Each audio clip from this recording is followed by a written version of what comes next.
Hello, everybody. Welcome back to Firewalls Don't Stop Dragons. I'm your host, as always, Kerry Parker, and welcome to episode 204 on January 25th, 2021. And I can't believe I didn't say this last week, but happy belated Martin Luther King Day for those of you in the U.S. And I guess it's actually recognized in a couple other countries, but, mostly for the U.S. Nevertheless, I can't believe I didn't mention it last Monday when it was actually Martin Luther King Day. So anyway, there's that.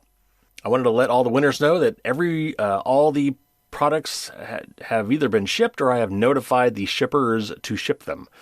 So for the 10 winners last week, especially those who actually have physical things coming in the mail, hopefully they'll be arriving soon. I know that the books that I actually sent myself should be arriving very soon. And the Winston Privacy Box and the Librem 5 hopefully are on the way if they are not there already. Now, if you didn't get my email, make sure you check your spam folder. And of course, if you didn't listen last week and you don't even know if you're a winner, you might want to go back and listen to last week's podcast. So today we've got a news show for you. In fact, I've got so much news, so many things I wanted to cover, and I knew there's just no way I could do it in one episode. So we're going to have a couple back-to-back news episodes. I've got a lot to cover just today alone. We're going to talk about Facebook and some malicious Chrome extensions that I need to warn you about. We're going to talk about a really super creepy ADT tech that was caught spying on women through the security cameras that he helped install. I'm going to tell you about the mysterious case of Google's iOS apps and why they don't seem to have been updated lately, showing the new privacy labels required by Apple. I'm going to talk very briefly about Malwarebytes and how it said it was hacked by the same people who breached SolarWinds and became that massive U.S. government hack. But it's not as bad as you might think. But since I did just give away 10 free licenses to that with a contest, I specifically wanted to bring it up to make sure that I could put your minds at ease. We'll talk about that. Windows 10 has several updates. And, if you're just following my regular advice, which is to patch early, patch often, and have those automatic updates set, you should be fine. But I'll give you one more reason to make sure that you've done that. And then, as promised, we're going to talk about a couple things. For instance, we're going to talk about the Capitol breach that happened a couple of weeks ago here in the United States and the security implications of that. As you might expect, being members of Congress, they, in their offices, could potentially have had lots of secret stuff. Turns out they really probably didn't, which is good news, but nevertheless, I said I was going to talk about that, so we'll talk about that. And finally, there's been a lot of kerfuffle in the last couple of weeks with WhatsApp, an extremely popular messaging app that is owned by Facebook. It wasn't always owned by Facebook. About some privacy policy changes that they were basically going to be shoving down everybody's throat that caused a real uproar and caused people to seek out a lot of alternatives, including my personal favorite, Signal. So we're going to talk about that. Before I do, I wanted to say a special thank you to 2 new reviewers. I actually got a brand new podcast review, this is the first one I've gotten in like over a year. So I wanted to read that one first. And it's titled, and I'm not sure I get the reference, it says, One of the Ambulance Crew. And it gave it 5 stars, so thank you for that. And the review says, been listening to this podcast for over a year now. Great podcast. That's in all caps. His most recent book is simple enough that older people can understand it, but also in-depth enough that it conveys the critical security information across to any age. Would highly recommend, and in full disclosure, I did not receive anything in exchange for this review. Well, it's not for lack of trying, because I did try to get a bunch of people together to give reviews and promised you an AMA, which never happened. We didn't get nearly enough reviews. So in the meantime, I think I'm working out some different ways to do that, and stay tuned to the end of the show. I'll give you some more info on that. But in the meantime, as these reviews come in, I will feature them on the air, at least the ones that I think are most interesting, as at least my way of saying thank you. Speaking of which, there's one more book review in the United States. I wanted to read that. It's from somebody who calls themselves Trance Mist. And again, 5 stars, and it's titled Extremely Thorough and Well Explained. And the review says this. It says, this book does an excellent job of explaining the steps needed to take control of and understand and manage at least the important basics of using your computer on the internet. There are so many useful recommendations, tips, and explanations here. The book is highly comprehensive with lots of explanations, not just of the technologies themselves, but also the background and issues and trends that provide context and relevance. However, be forewarned that in order to really get the most out of this, you're going to have to be willing to go through and actually read a lot of this stuff. Reading a lot of it takes time. Kerry has done a very good job of explaining the various aspects for a mostly non-technical audience. So if you have the patience to go through the book, learn and apply, you can benefit greatly from it. This book contains all the information that I wish I could give to all of my non-techie friends and family so they'd be more aware and better prepared online. Alas, if they would only read it. So thank you, Transmist. That was a wonderful review. And yeah, it's there's a lot of stuff in that book. There's 170 tips. It's like over 400 pages long. So yeah, there's a lot of information there. Now, of course, you don't have to do it all, and you don't have to do it all at once. But yeah, I'm nothing if not thorough. So thank you very much for those reviews. As I see more come in, I will read them on the air, and I still need many, many, many more. So if you haven't yet already, I would love to have a review on the book on Amazon or for the podcast on iTunes, on the Apple Store. All right, now let's get to the news.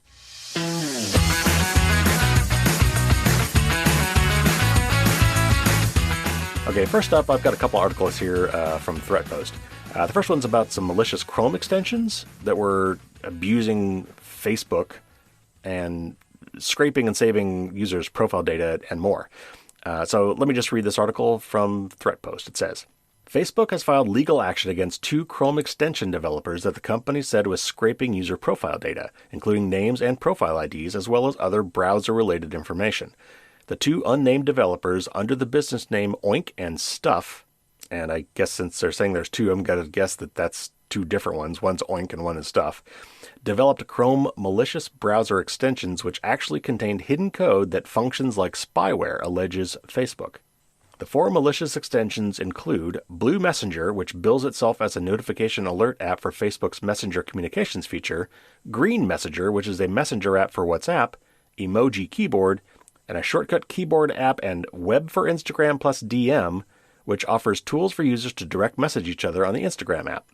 The Oink and Stuff developers, quote, misled users into installing the extensions with a privacy policy that claimed they did not collect any personal information, unquote, according to Jessica Romero, Director of Platform Enforcement and Litigation with Facebook.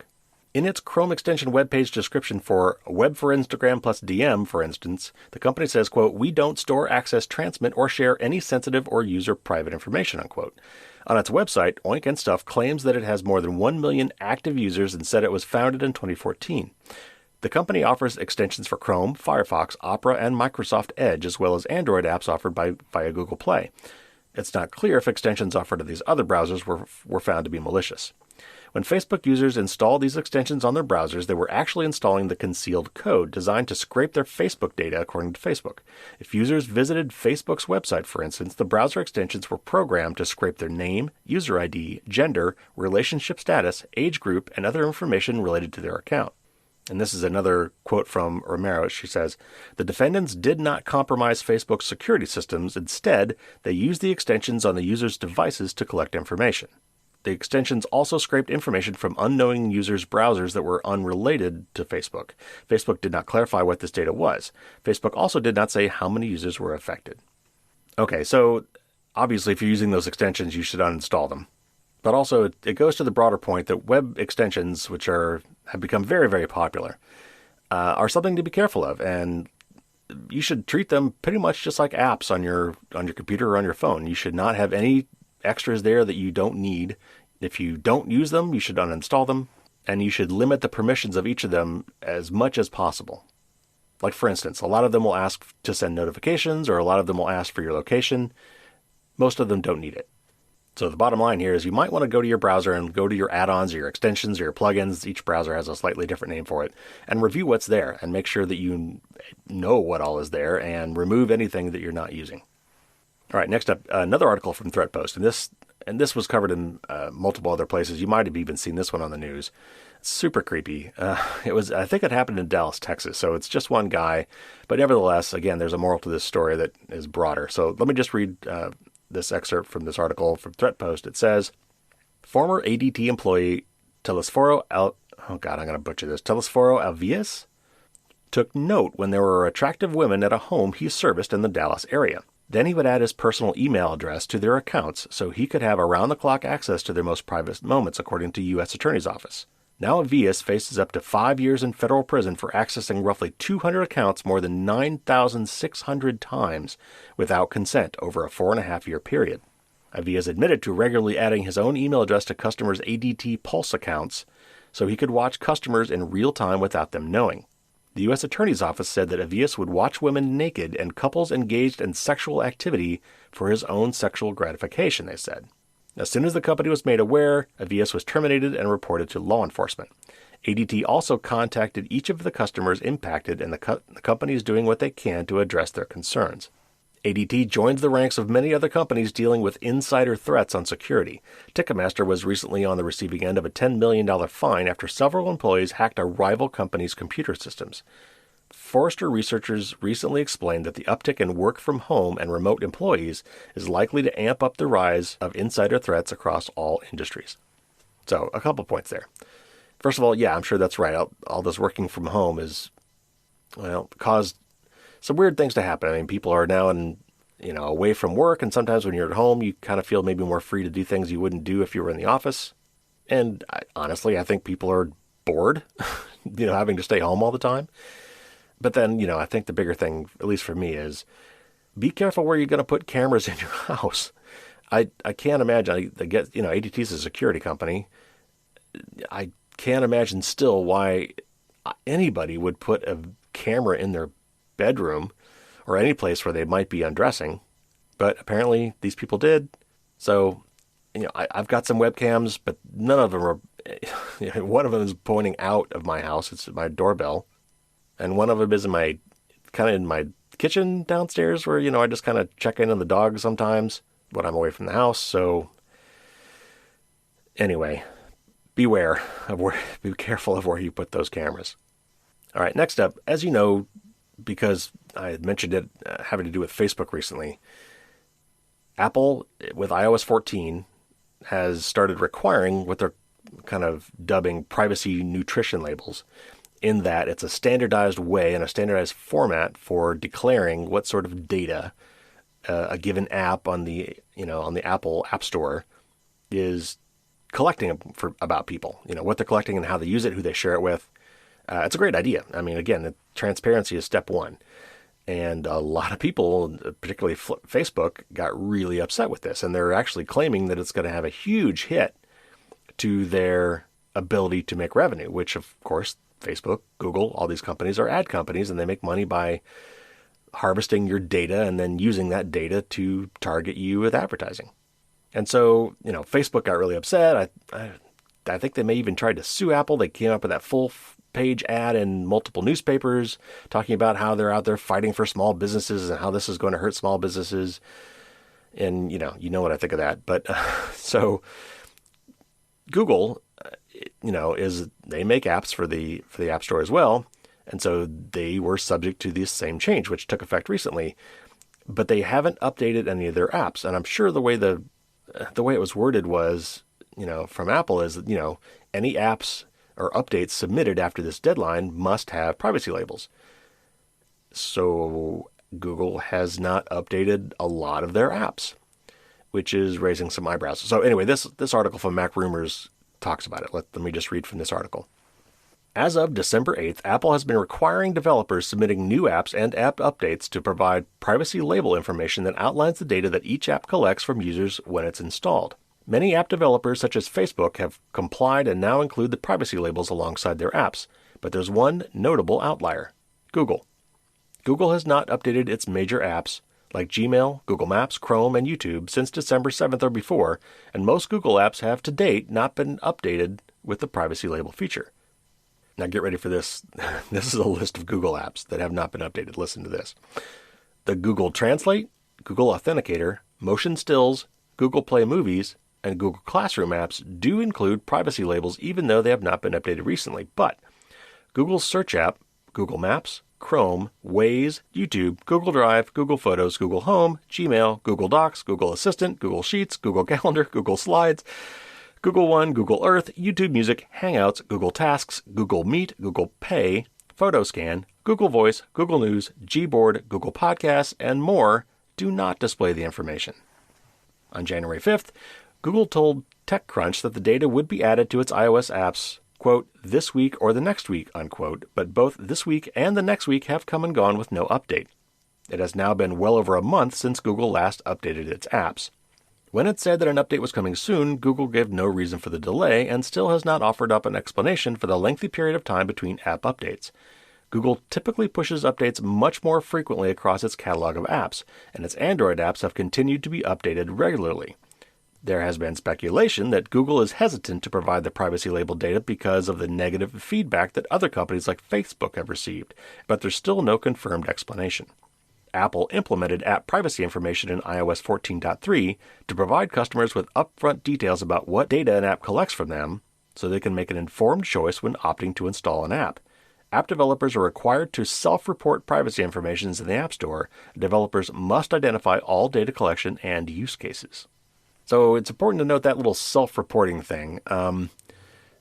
But my guess is that the fact that Facebook and it was so reluctant to do it, and apparently maybe Google is now too, is even though it's self-reported, I'm sure that there are policies in place by Apple, whereas if you say that you do one thing and you don't, or don't say you do something but you actually do, there will be repercussions. So any big companies like Google or Facebook, I'm sure, are going to try to follow the letter of Apple's law, and it sure does seem that Google is dragging its feet here, so we'll see what happens there.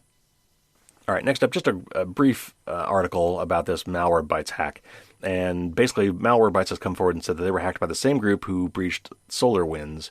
And of course, SolarWinds was the company that provided security software, ironically enough, to many, many, many, many U.S. government departments and organizations and military and all sorts of stuff. And it's probably the biggest hack in history.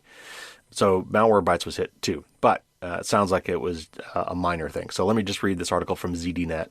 And I'll put your mind at ease because I know that some of you use it. And I know that I just gave away 10 licenses to 10 winners last week. So here we go. It says, U.S. cybersecurity firm Malwarebytes today said it was hacked by the same group which breached IT software company SolarWinds last year. Malwarebytes said its intrusion is not related to the SolarWinds supply chain incident since the company doesn't use any of SolarWinds software in its internal network. Instead, the security firm said the hackers breached its internal systems by exploiting a dormant email protection product within its Office 365 tenant. Malwarebytes said it learned of the intrusion from the Microsoft Security Response Center on December 15th. Malwarebytes said that once it learned of the breach, it began an internal investigation to determine what hackers accessed. And then ended with a quote here from Marcin, I'm going to get this totally wrong, Marcin Klasinski? I'm sure I got that wrong. Klasinski? Anyway, he said, he's the Malwarebytes co-founder and current CEO, and his quote says, quote, after an extensive investigation, we determined the attacker only gained access to a limited subset of internal company emails. Our internal systems showed no evidence of unauthorized access or compromise in any on-premises or production environments. Our software remains safe to use, end quote. Now, obviously, I suppose that could change. If it does, I will certainly let you know here. My guess is that they would let you know if you are a Malwarebytes user. I'm sure they probably emailed you about this. So let's move on.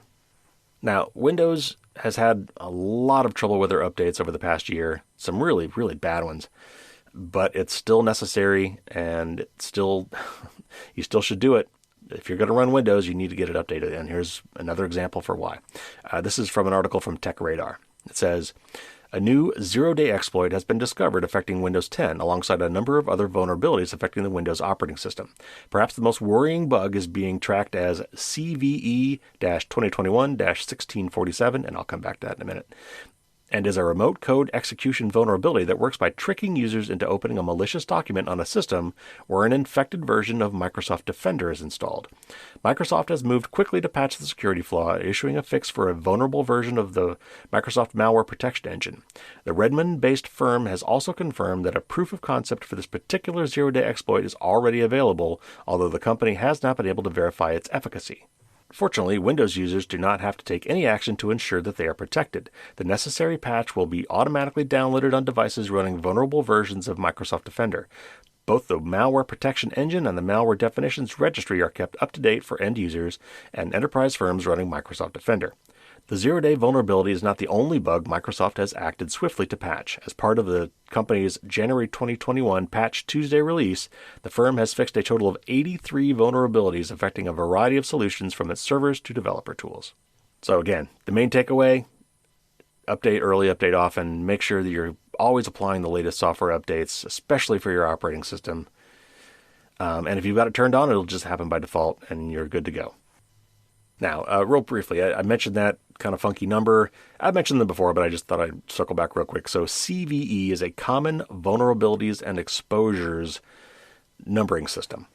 So it's basically a common way to register software bugs, and which is great, by the way. It says I can go in one place and look all these things up.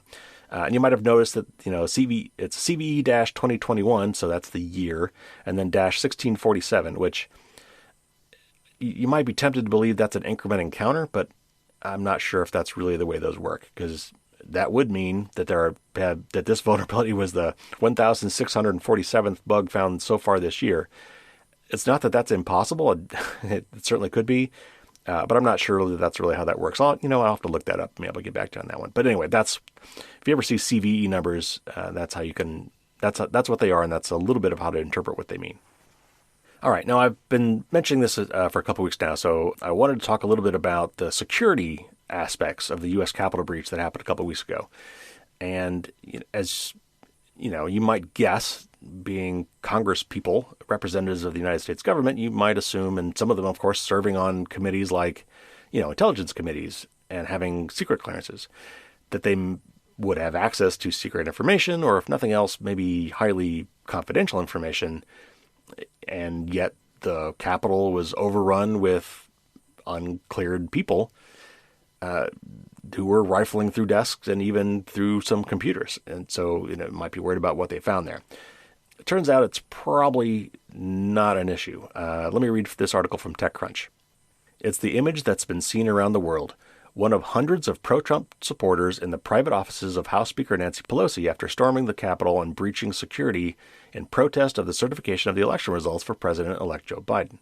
And when this was written, he was still president-elect. Of course, he is now president.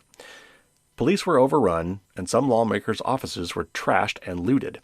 As politicians and their staffs were told to evacuate or shelter in place, one photo of a congressional computer left unlocked, still with an evacuation notice on the screen, spread quickly around the internet.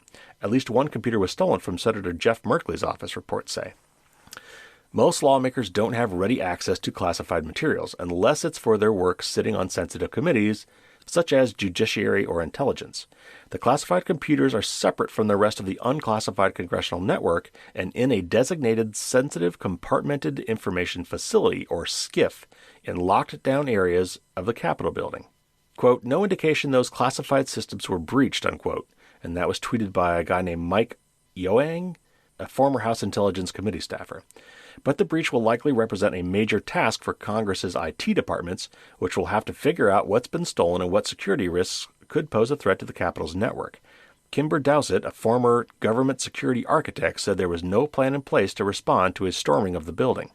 The threat to Congress's IT network is probably not as significant as the ongoing espionage campaign against the U.S. federal networks. And that's, of course, referring to the SolarWinds hack, which I just spoke about. So basically, in the end, I think what we can say is there probably was not likely a significant security breach, stolen security information as a result of the storming of the Capitol, just simply because there's just not access to it. I've not heard anything that says that these SCIFs were, and I think there's one on each side. There's one for the House and one for the Senate. And I've heard nothing so far that said that the SCIFs themselves were compromised. And it sounds like, any truly classified information would not have been kept on any of the representatives', regular computers. So, cross your fingers. Hopefully, at least that didn't have major security problems. All right, last up, let's talk a little bit about WhatsApp, and that will lead well into my tip, or tips in this case, of the week. And you may have actually seen this with the news, and it was about WhatsApp, which is an extremely popular messaging app. And by the way, it's actually fairly secure in the sense that it is end-to-end encrypted by default. In fact, WhatsApp uses, under the cover, uses the Signal protocol. However, the key thing to keep in mind is that the app is owned by Facebook. And when something is end-to-end encrypted, it's encrypted between the two ends, meaning that, nobody on the internet, no cellular provider, no internet service provider, none of the backbone routing companies can read, even Facebook in this case, through its servers, any of the any of the places along the internet where that data may travel between one person's phone, let's say, and another person's phone, that data is fully encrypted and should not be able to be decrypted by anybody, making it secure and private. However, Facebook owns the app. So in order to show that text to you, if someone sends you a message, in order for you to read it, it has to be decrypted, which means that the app itself and the device itself has access to the unencrypted message, which means that there's nothing preventing Facebook from reading your messages and then building data on you and sending you ads based on what they find and whatnot. So it's important to realize it's not enough, in this case, just for the data to be encrypted from end to end. If the endpoint itself, if the app or the phone is compromised, or if the app is written by somebody who doesn't care about your privacy, it's not private. So let me read from this article from the Next Web, and then we'll talk a little bit more at the end. Keep in mind as you read this that this is actually the second in an article. So the original article is kind of mentioned non-chronologically. So bear with me as we read the article, and it'll cover the original topic as well as the subsequent update. After a ton of backlash and user exodus, WhatsApp is delaying the rollout of its controversial privacy policy by 3 months. Instead of applying the new privacy policy on February 8th, the chat app will now apply it on May 15th. In a statement, the company said that it's going to make an extra effort to educate people about the app's privacy and security practices.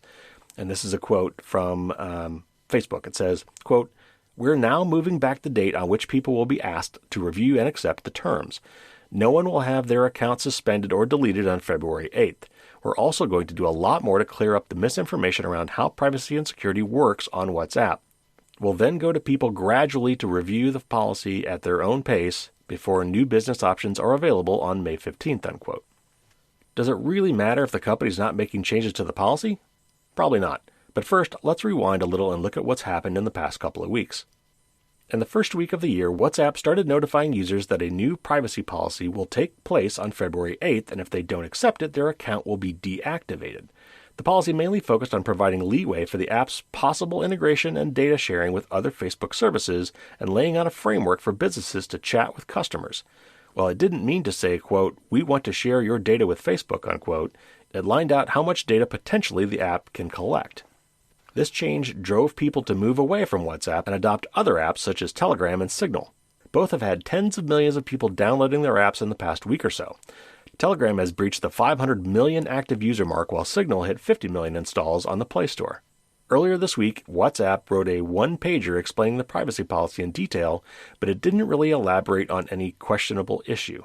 Now the company has said it's delaying its privacy policy update, but it isn't going to change much unless data sharing with Facebook is made optional and there are more privacy-related features to control your data.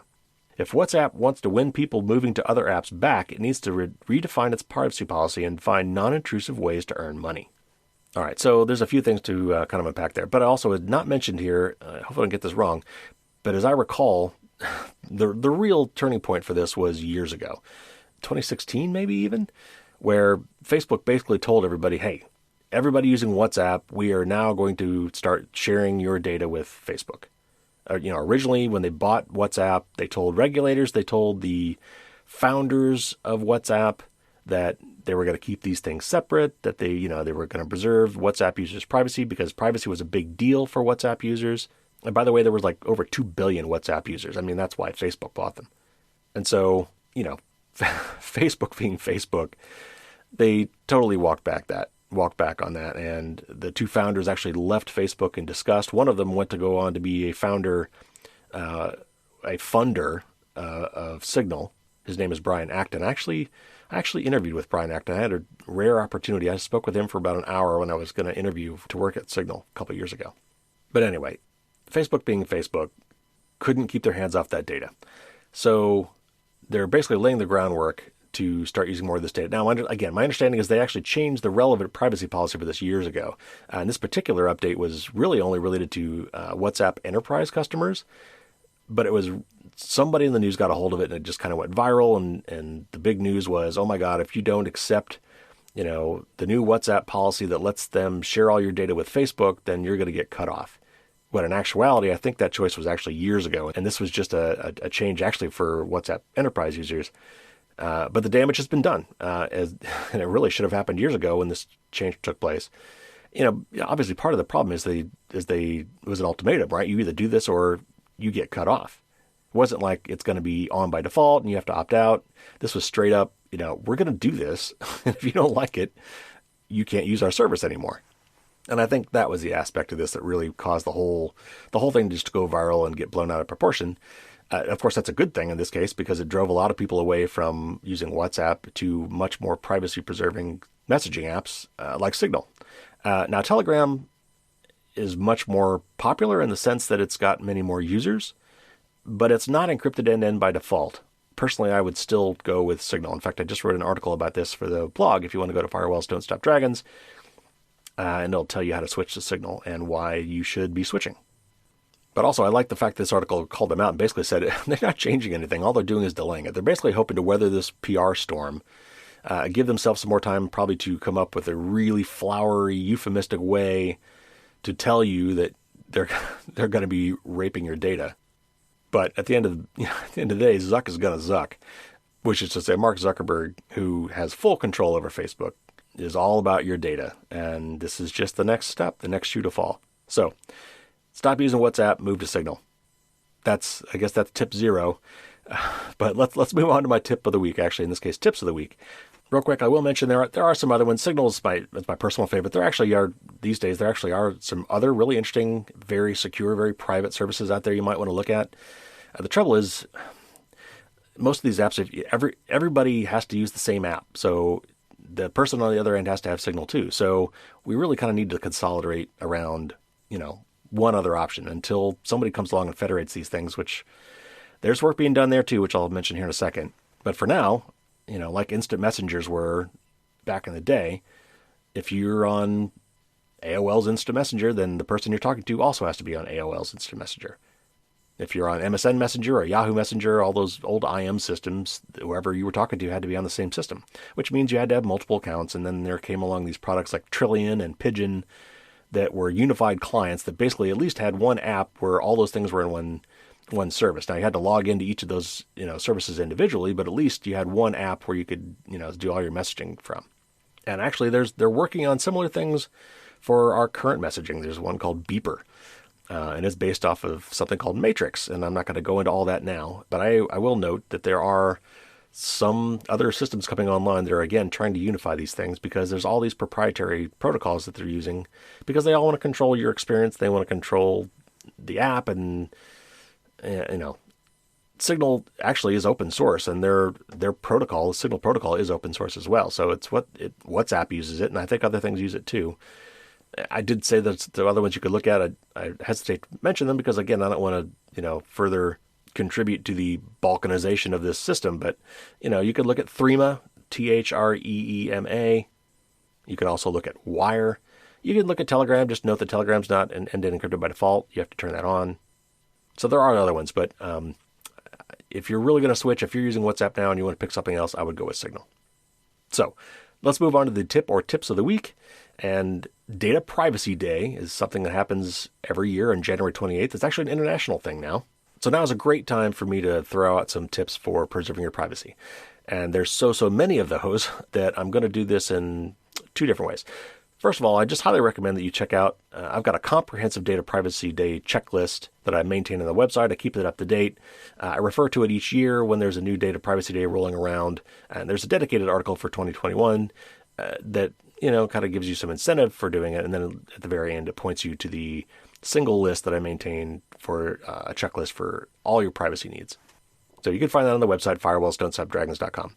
And so it has a full list of privacy tips, and including which browser to use and how to configure it for maximum privacy, how to choose and use a privacy respecting DNS service and a VPN, how to improve your social media privacy settings, and a whole lot more.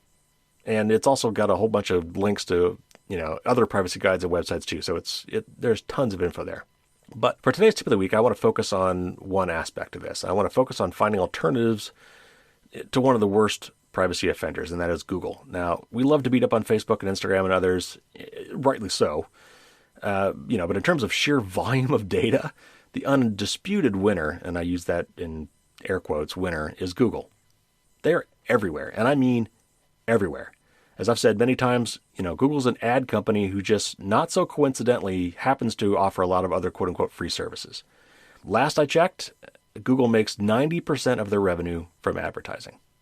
And when I say they're everywhere, I mean, I'll just run through them again. Google makes the Android operating system. It makes the Chrome browser. Google owns Waze, YouTube, and Nest. And then there's all these Google web apps that we all love. Gmail, Google Calendar, Google Docs, Google Drive, Google Authenticator, and of course the granddaddy of them all, Google Search. So here's a little experiment for you.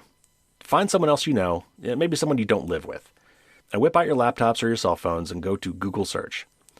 Start typing a search query on your device and have them type in the same query on their device, but don't hit enter. Just look at the suggested completions that Google provides for each of you. Are they the same? I seriously doubt it. Try some search strings like, what's the best, or what's the worst, or where can I buy? Just start typing those without finishing them and look at the suggested completions to those searches that Google offers. And compare those with the suggested ones from your friends. Now, if you want to try to get a little more personal, maybe you could ask questions related to politics or sex or medical conditions or drugs. I mean, think of all we tell things to our search engines, and by telling them, by searching on things that we often don't tell our closest friends and family. Google knows a lot about you, and it takes those things and it uses those things to suggest search results to you and even search query completions to you. So, unless you're taking very serious steps to limit what Google knows about you, your search suggestions and results are going to be based on what Google knows about you. And that could be considerable.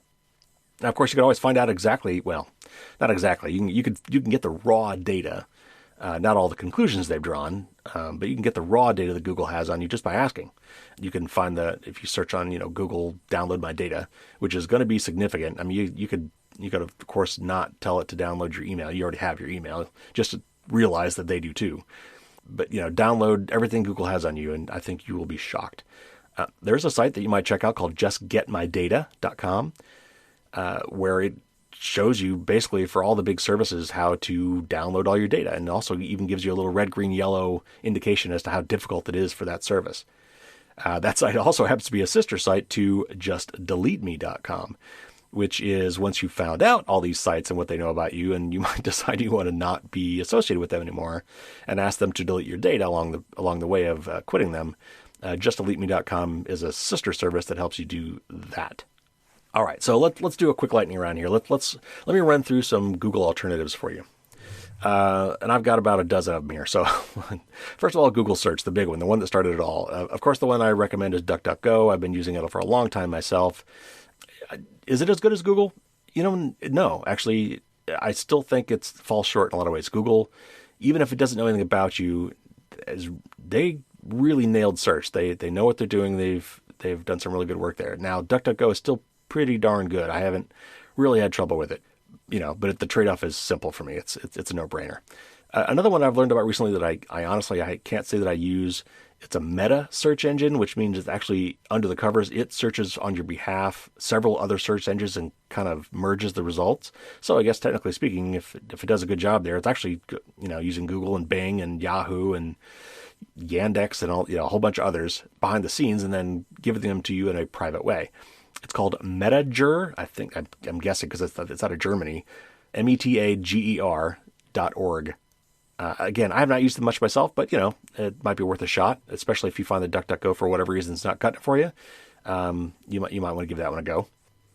For Gmail, we've talked about this recently because we just had Helen Horstman-Allen on the show from Fastmail. Fastmail, I think, is a really good middle-of-the-road alternative in terms of privacy and convenience and functionality. It's got a lot of great functionality. Everything you'd come to expect from Gmail. It's also, of course, got calendar and contacts built in, among other things. And you pay for it. You pay for it. So they are privacy respecting because they don't care about your data.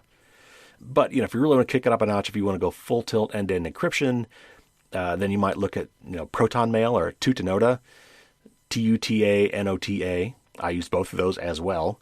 The thing is, like kind of like Signal Messenger and other ones, if you really want to take full advantage of that, you're going to need to have someone else who also has an account on those services. Proton Mail, they actually have come up with kind of interesting ways around that. You can email somebody at Google, and instead of getting the email, they'll get this special link that they got to go click on, and then they can put in a password and read a private message that way. It's kind of a pain in the butt. But if you want the regular email experience, but you want to know that it's fully end-to-end encrypted and private, you would both need to be on Proton Mail or Tutanota or one of those similar ones. There are several, actually. Chrome browser. It's the most popular browser on the planet by a large margin. Last I saw, it's in the 60% range, or 65% of people on the planet use Google Chrome. And you know what? And it's a great browser. I mean, when you talk about functionality, even when you're talking about security and features, it's great. There's a lot of good stuff, but it's a privacy nightmare. So personally, I use Firefox. Works on iOS, Android, Mac, PC, works everywhere, Linux. And with some special plugins like uBlock Origin and Privacy Badger. That's my go-to. I've been using it for years. If you're truly a Mac-only person, then Safari is probably pretty good.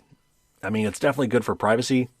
It doesn't, its plugin system's kind of clunky, so you can't really do ad blocking as easily as you could with Firefox. But if you really like using Safari, I'd say you could stick with that. But personally, again, I would go with Firefox. There's another one called Brave. Actually, there's actually several. There's the Tor browser, which is super, super private, but it's very slow and kind of clunky, and you take some getting used to. So you could try that if you really want to kick it up a notch. Then there's Brave, which is this interesting kind of experiment where they're trying to, the web, love it or hate it, is paid for through advertising. Now, they don't have to track you in order to advertise to you. They don't mean the same thing. You can show ads to somebody without tracking them. And Brave is trying to kind of straddle that line and allow some of these other sites to show ads and just make sure they don't track you. It's interesting. It's not my cup of tea, but they are doing some interesting stuff. And I actually might be talking about kind of an interesting technological change they made recently called IPFS. Don't worry about what that is now. I'll probably get back to it later. But anyway, when it comes to replacing Chrome, to me, the no-brainer option there is to go with Firefox. Google Drive. Like Dropbox and Microsoft's OneDrive and iCloud, it's really, really nice to be able to store files up in the cloud, up in the internet. The cloud is a fancy name for someone else's computer. But what that means is if something happens to your computer, those files are safe and sound somewhere else. The key is you want those things to be secure, and you don't want the company holding on to those files to be able to poke around in your stuff. So I looked at this really hard for several months a while ago, and I came up with one that I really like and I have been using ever since, called sync.com, sync.com. You can set your own password, meaning that they can't see any of your stuff. If you set your own encryption password, they just get encrypted data and they can't tell what you've got stored there. So that's the way I go. There's another one you might want to look at, though, if for some reason you want to try something different or even more super secure. It's hosted in Switzerland. It's called Tresorit. At least I think that's how you pronounce it. Tresorit. And there are others as well. When you start getting into these kind of niche privacy areas, there are several of these services that you can look at. But those are the two I would give a hard look at. Sync.com, I think, is probably the most feature-rich and still secure and private one that I personally use. But there are others, and Tresorit is one of the top ones that people really want to go kick it up a notch and make sure that their stuff is stored outside the United States, for example, or outside any of the Five Eyes countries that share intelligence information. Tresorit is one of the ones that usually pops up at the top of that list. For Google Docs, this is a tough one, and Google Docs includes basically it's their version of Word and Excel and PowerPoint, right? They've got their own versions of those. Those are really, really good. They work really, really well, and honestly, it's really hard to replace them. That's going to be one of the things that I'm going to have the hardest time replacing. I used Google Docs all the time, and I've got a lot of stuff stored there. And a lot of people use it so when people share stuff with you, you still end up doing it anyway because someone else shared a Google Doc with you. So it's tough. But if you want to get away from Google Docs, there's a few things you might want to look at. One is called CryptPad, CryptPad. That is one I use when I do want to do anything even remotely private. It's totally free. They may have a pay tier as well, but it's super encrypted. It's a little clunky. It's not as feature rich as Google Sheets and CryptPad actually has lots of different stuff. It's got forms and polls and sheets and Word documents and text documents. It's got all sorts of stuff. So you might check out CryptPad. There's another one kind of similar called Etherpad that you could look at. There's another one called Zoho Docs, and Zoho actually makes a full office suite, including email and calendar, and a whole bunch of stuff. Now it costs money, and I looked at it once, but for me it was too much money and not really something I needed. I could find other ways to address those things. But Zoho Docs, you could look at them. And then for offline stuff, if you want to replace Microsoft and Google Docs together, try LibreOffice, Libre Office. It's an open source project that basically aims to replace Microsoft Office. Unfortunately, it's offline only, so it doesn't really directly replace Google Docs. But I thought I'd mention it kind of in the same breath in case you were interested in looking for something to replace Microsoft Office, that you would run locally on your smart device or on your computer. Now, Google Photos. Google Photos, I think, is going to be significantly reducing the amount of free space that they're giving you. So if you're heavily into Google Photos, you're going to need to come up with a replacement by this summer or pay them money. I admit I really don't use these kind of services that much. I keep all my photos pretty much on my computer, and I use iCloud to share some photos privately with my family members from time to time. But so these are ones I honestly have not used and don't know much about, but I've seen these pop up several times, so I will throw them out in case this is something that you might find useful. And I'll give you two. One is called Piwigo, Piwigo, Piwigo, and that's .org. You can actually self-host that if you want, which I'm not sure how many of you in the audience would be interested in doing that, which basically means you would need to run your own server. It's not as hard as it sounds, but it does take a little bit of tech savvy. Or you could actually pay them, and they've got a version that they host in the cloud that you could use. Looks pretty good. There's another one called Crypty, CRYPT.ee is the website.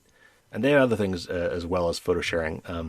Again, I honestly have not used them, but I've seen these recommended by several privacy people that I respect. So if Google Photos is a thing you use and you're looking at replacing it, you might give those two a look. Now, Google Groups, that wasn't mentioned above, but it's something that I used quite a bit for a while. I used Yahoo Groups too back in the day.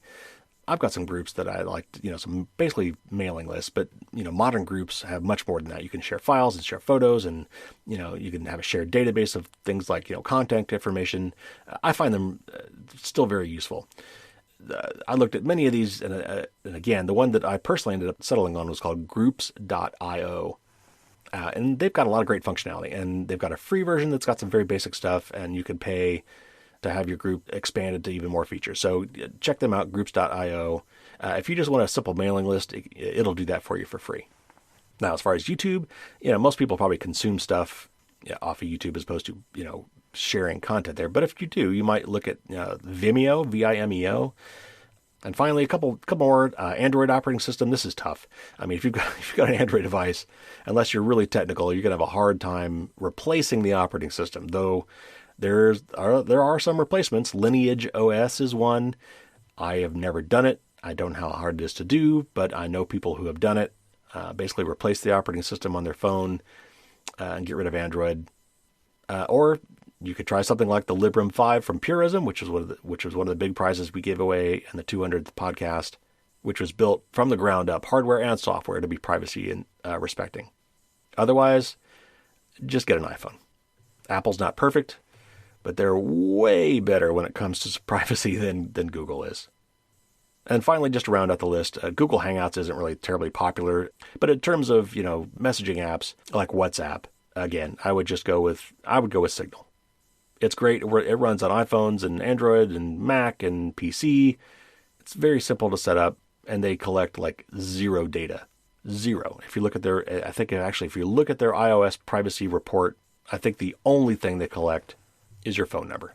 And they kind of use that to bypass having to know about any of your contact lists. So basically, you find other people on Signal by looking for their phone number. And this is not information that WhatsApp itself stores, to the best of my knowledge. Other than, I guess they store that against your account, but they don't store your friends list. That's actually purely local to you, and just look up your current contacts to see if any of those contacts also have Signal. So there you go. My not even exhaustive, but exhausting list of Google replacements. And those are my tips of the week in honor of Data Privacy Day.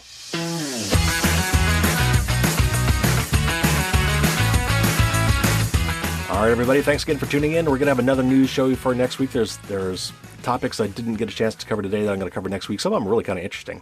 I tried to cover the ones that were maybe more timely or the ones that were more important, but I've still got some really good stories to cover next week. There's been a very damning report coming out recently, again, calling attention to how intelligence analysts in the U.S. are basically bypassing the Constitution to get your smartphone location data without a warrant.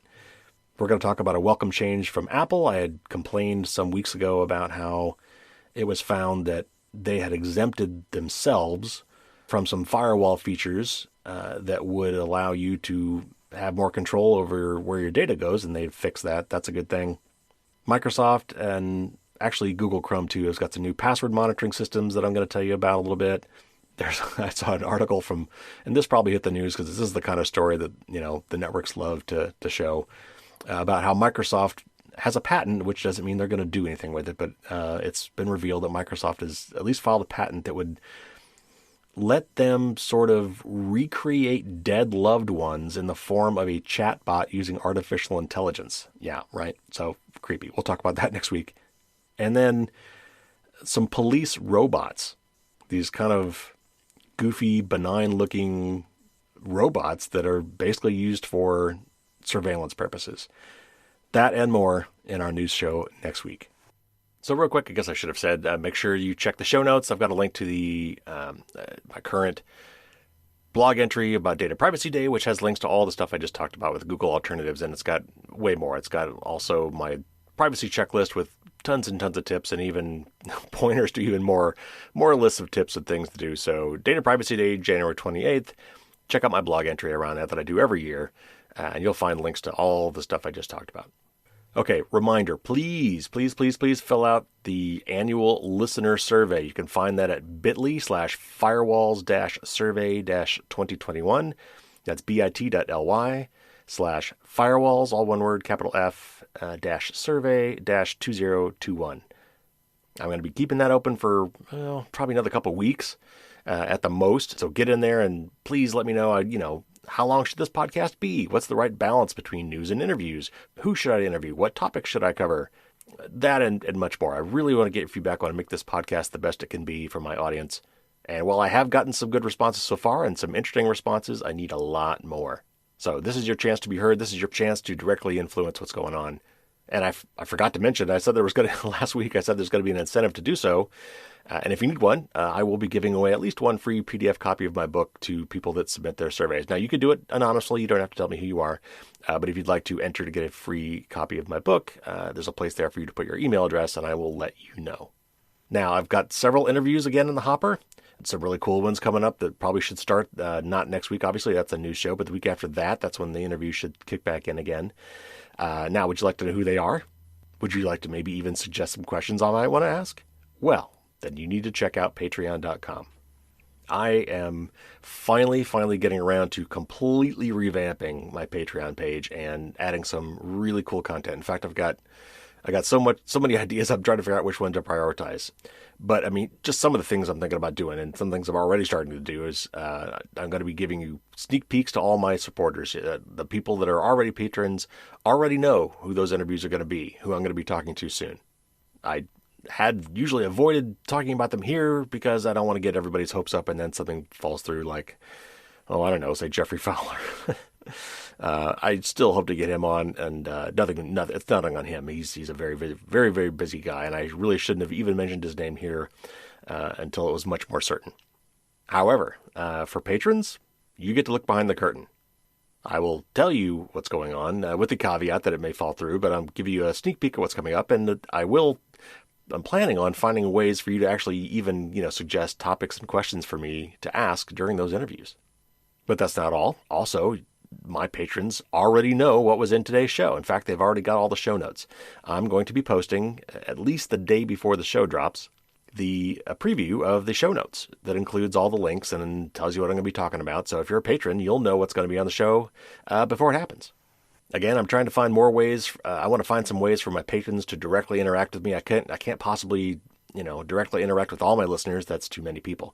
But for those who are patrons, I'm going to find some ways for you guys to directly ask me questions, and perhaps even we'll do those AMAs that I've been talking about, those Q&A sessions.